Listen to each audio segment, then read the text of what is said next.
ఇంటి రామాయణం సీరియల్ రాబోయే ఎపిసోడ్ అత్యంత ఆసక్తికరమైన భావోద్వేగభరితమైన ఘట్టాలతో మన ముందుకు రాబోతోంది. ఒకవైపు వంశానికై వారసుడు వచ్చాడనే సంతోషంతో ఆ ఇల్లంతా ఒక పండగలా వెల్లడైపోతుంటే, మరోవైపు పల్లవి గుండెల్లో పగ ప్రతీకారాలు ఒక అగ్ని పర్వతంలా రగులుతున్నాయి. కన్నతల్లై ప్రేమను కూడా కాలైతో తన్నై అత్యంత దారుణంగా అవమానించిన పల్లవి అసలు ఏ స్థాయికై దిగజారిందై? తన కడుపులో పెరుగుతున్న బిడ్డ కోసమైనా ఆమె మారుతుందా, లేక ఆ కుటుంబాన్ని సర్వనాశనం చేయడానికై సిద్ధపడుతుందా? మీనాక్షి గుండె పగిలేలా పల్లవి చేసిన ఆ ఘోర అవమానం ఏంటై, రాబోయే ట్విస్ట్ లో ఏంటై అనే పూర్తి వివరాలు ఈ వీడియోలో క్లియర్ గా తెలుసుకుందాం. ఇక్కడ స్కిప్ చేయకుండా చివరి వరకు చూడండి. ఎపిసోడ్ ప్రారంభం కాగానే రామానందం గారి ఇల్లు కొత్త వెలుగులతో, ఒక పండగ వాతావరణంతో నిండిపోయి ఉంటుంది. శ్రీకర్, శ్రేయల జీవితంలోకి ఒక పసికందం అడుగు పెట్టడంతో ఆ దంపతుల ముఖాల్లో చెప్పలేనంత ఆనందం కనిపిస్తుంది. ఇన్నాళ్ళు ఆ ఇంట్లో ఉన్న బాధలన్నీ పోయి సరికొత్త సంతోషాలు వచ్చాయని కుటుంబ సభ్యులంతా ఎంతో సంబరపడిపోతుంటారు. హాల్లో అందరూ ఒకచోట చేరి ఉయ్యాలలో పడుకున్న ఆ బాబుని చూస్తూ ప్రతి ఒక్కరి కళ్లల్లో ఆనంద బాష్పాలు సుడులు తిరుగుతుంటాయి. సైతమ్మగారు ఆ పసివాడిని చేతుల్లోకి తీసుకుని, మా ఇంటి మహారాజు వచ్చాడు, మా వంశాన్ని నిలబెట్టే వారసుడు వచ్చాడు అంటూ మురిసిపోతుంటే, రామానందం గారు ఆమె పక్కనే నిలబడి ఎంతో గర్వంగా నవ్వుతూ ఉంటారు. శ్రీకర్, శ్రేయ ఒకరి చేతులు ఒకరు పట్టుకొని తమ బిడ్డను చూస్తూ ప్రపంచాన్నే మరిచిపోయి ఉంటారు. చూడండి అత్తయ్య, వాడై మొక్క అచ్చం శ్రీకర్ లాగే ఉంది అని శ్రేయ అనడంతో, కాదు వదైన కళ్ళు మాత్రం నీలాగే ఉన్నాయి, చాలా చురుగ్గా చూస్తున్నాడు అని అవని అంటుంది. ఆ మాటలకై అందరూ ఎంతో హాయిగా నవ్వుకుంటారు. ఆ ఇంటి కోడలు ఆరాధ్య పరుగున వచ్చి, ఈ బాబు నా తమ్ముడు, నేను మాత్రమే ఆడుకోవాలి, ఎవ్వరికీ ఇవ్వను అంటూ ఉయ్యాల పక్కన కూర్చుని పట్టుపట్టడంతో ఆ నవ్వులు ఇంకా రెట్టింపవుతాయి. ఆమె అమాయకత్వానికై అందరూ మురిసిపోతారు. అమ్మా ఆరాధ్య, బాబుకై స్నానం చేయించి బట్టలు మార్చాలి, కాసేపు ఇవ్వమ్మా అని అవని అడగగానే ఆరాధ్య ముఖం చిన్నబుచ్చుకుని, అస్సలు కుదరదు, నేను పడుకున్న తర్వాతే మీరు బాబుని తీసుకోవాలి, అప్పటి వరకు నాతోనే ఉంటాడు అని మారాం చేస్తుంది. ఆ చిన్నారి పట్టుదలకు అందరూ ముసిముసిగా నవ్వుకుంటారు. ఇంతలో చిత్రత అక్కడికి వస్తాడు. మనవడిని చూసిన ఆనందంలో అతని కళ్లల్లో ఒక కొత్త మెరుపు కనిపిస్తుంది. బాబుని చేతుల్లోకి తీసుకొని, ఏరా బుజ్జి కన్నా, నేనురా మై తాతయ్యని, ఈ ఇంటికై రాజాలా వచ్చావా అంటూ గాలిలోకి ఎగరేసి ఆడించడం మొదలు పెడతాడు. ఆ సంతోషకరమైన దృశ్యాన్ని చూస్తున్న ప్రతి ఒక్కరి ముఖంలో చిరునవ్వులు విరబూస్తుంటాయి. కాని ఆ నవ్వుల వెనక, ఆ సంతోషం వెనక, మేడపై గది కిటికీలోంచి చూస్తున్న పల్లవి కళ్ళు మాత్రం నైప్పులో చెరుగుతున్నాయి. ఆమె గుండెల్లో అసూయ, ద్వేషం కట్టలో తెంచుకుంటున్నాయి. నా జీవితాన్ని నాశనం చేసి, నా తల్లి చావుకై కారణమై, ఇప్పుడు ఏమై ఎరగనట్టు పండగ చేసుకుంటున్నారా? ఈ బయట తెచ్చిన సంతోషాన్ని నేను మాయం చేస్తాను అని పల్లవి శపథం చేసుకుంటుంది.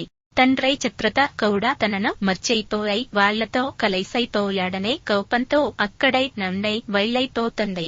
ఇంట్లో అందరూ ఆనందంగా ఉన్న సమయంలో కమల్ కళ్ళు పల్లవి కోసం వెతుకుతాయి. బాల్కనీలో ఒంటరిగా నిలబడిన పల్లవి దగ్గరకు చిత్రకర్ వెళ్లి ఎంతో ప్రేమగా పలకరించి, లోపల అందరూ ఎంత సంతోషంగా ఉన్నారో చూసావా, నవ్వు కూడా రమ్మా అని పైలస్తాడు.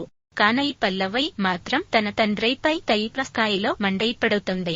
నా జీవితాన్ని నాశనం చేసిన వాళ్ల మధ్యకు నన్ను వెళ్లమంటారా అని నిలదీస్తుంది. చిత్రగా ఆమెకు నచ్చజెప్పాలని చూస్తూ, గతంలో జరిగినవన్నీ మర్చిపోయి ఒక కొత్త జీవితాన్ని ప్రారంభించి ఒక బిడ్డకు జన్మనిస్తే మాతృత్వంలోనే గొప్పతనం తెలుస్తుందని చెబుతాడు. కాని పల్లవి మనస్సు రాయిలా మారిపోవడంతో తండ్రి మాటలను అస్సలు పట్టించుకోదు.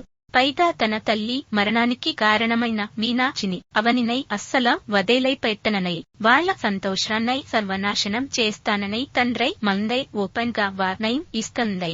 ఒకవేళ నా పథకం అడ్డు వస్తే నైనో తండ్రై అనై కూడా చూడను అనై చక్రధర్ కౌ గట్టైగా హెచ్చరించై అక్కడే నంచై కోపంగా వెళ్ళైపోతుంది. కౌతరెలో ఉన్న ఇంతటే వైశాన్నై చూసే చక్రధర్ కన్నీరము నైరవుతూ అక్కడే ఉండైపోతాడు. మధ్యాహ్నం సమయం అవ్వగానే ఇంట్లో అందరూ డైనింగ్ టేబుల్ దగ్గర కూర్చుని అవని వండిన వంటలను తింటూ సరదాగా మాట్లాడుకుంటారు. చేయకు, బాబుకు ఎలాంటి ఇబ్బందై కలగకూడదనై అవనై ప్రత్యేకంగా వంటలు వండైన వైతానాన్నై అందరూ ఎంతో మెచ్చుకుంటారు. కానై మైనాక్షి చూపులో మాత్రం పల్లవై కోసం మతొక్కుతుంటాయి. పద్దన్న నంచై పల్లవ ఏమై తైనలేదనై కడపతో ఉన్న పైల ఆకలైతో అలమటైస్తుందేమో అనే ఒక తెల్లైదా మైనాక్షి మనసు తెల్లడెలైపోతుంది. కమల్ పల్లవనై భోజనానికై పైలవగా రౌం లోంచై బయటకు వచ్చేన పల్లవై వాళ్ళందరేనై చూసై చేరాకు పడవుతూ నాకు ఆకలై లేదు అనై చెప్పై లోపలైకై వెళ్ళైపోతుంది. అందరూ తింటున్నా మీనాక్షికి మాత్రం ముద్ద దిగదు. దాంతో ఒక ప్లేట్లో అన్నం కూరలు వడ్డించుకుని పల్లవికి తినిపించాలని బాల్కనీ వైపు వెళ్తుంది. అక్కడ ఆకలైతో కోపంతో ఊగిపోతున్న పల్లవికై మైనాక్షి ఎంతో ప్రేమగా అన్నం ముద్దలో తైనైపించడానికై ప్రయత్నిస్తుంది. కడపలో బిడ్డ కోసం అయిన 4 ముద్దలు తైనమ్మా అని బ్రతైమాలుతుంది. అంతే, మీనాక్షిని చూడగానే పల్లవిలోని పద ఒక్కసారిగా బద్దలవుతుంది. మీనాక్షి చేతిలోని అన్నం ప్లేట్ను బలంగా విసిరి కొడుతుంది. ప్లేట్లోనై అన్నం అంతా నేలపాలు అవుతుంది. అంతటైతో ఆదుకండా నా తల్లైనై చంపైన నై చేతలతో నాకు అన్నం పెడతావా, ఇందులో ఏమైనా వైషం కలైపావా అనై అత్యంత ఘోరంగా మాట్లాడుతుంది. నైను నై కన్నతల్లైనమా అనై మైనాక్షి ఏడుస్తున్నా వైనకండా నైను నా పనైమనేషైత కూడా ఒప్పుకోను అనై అసహ్యించుకుంటూ మైనాక్షినై అవమానించై అక్కడే నంచై తోసేసై వెళ్ళైపోతుంది. కన్న కూతురై చేతిలో జరైతేన ఈ అవమానానైకై మైనాక్షి కండే పదేలైపోయి అక్కడే ఏడుస్తూ కౌలబడైపోతుంది.